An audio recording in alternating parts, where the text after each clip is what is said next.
Okay guys, this is a 2007 Toyota Avalon. So I already installed the touchscreen, everything. The music is way better, a lot of sound. But when I go on the climate, I have this code right here. Check the connection of the air conditioner. So I have a week playing with it. I check other videos, blah blah blah. What I find out, if I connect this stuff back to the old radio, so this is extra, you're gonna have it extra, and if we put the car on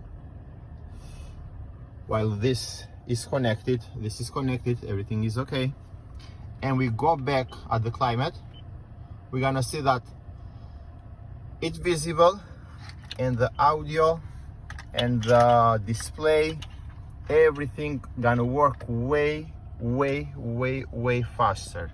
Look how fast it's responding now. So what's my dream at the moment? I will take this out, I will take both of this out, and there is a lot of space here at the back, you know. So this looks like a drug dealer's car.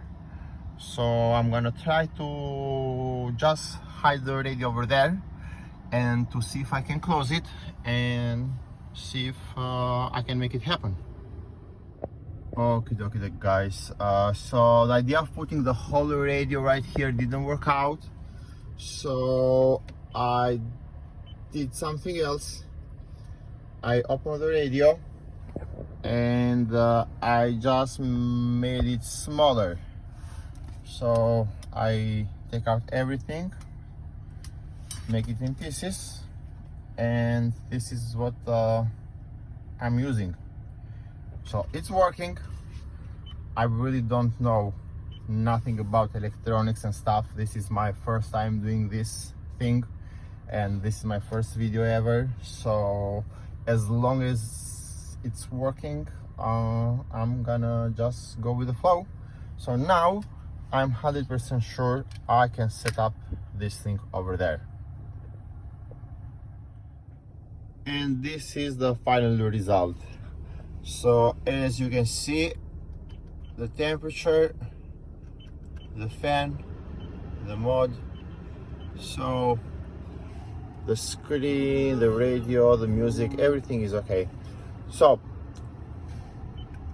final words, the AC was working before, everything here was working. I just couldn't see the small screen for the air condition. Now the screen is back on, everything is working perfect, and all we did was minimize the radio from big radio to a small radio and hide at the back. That's it.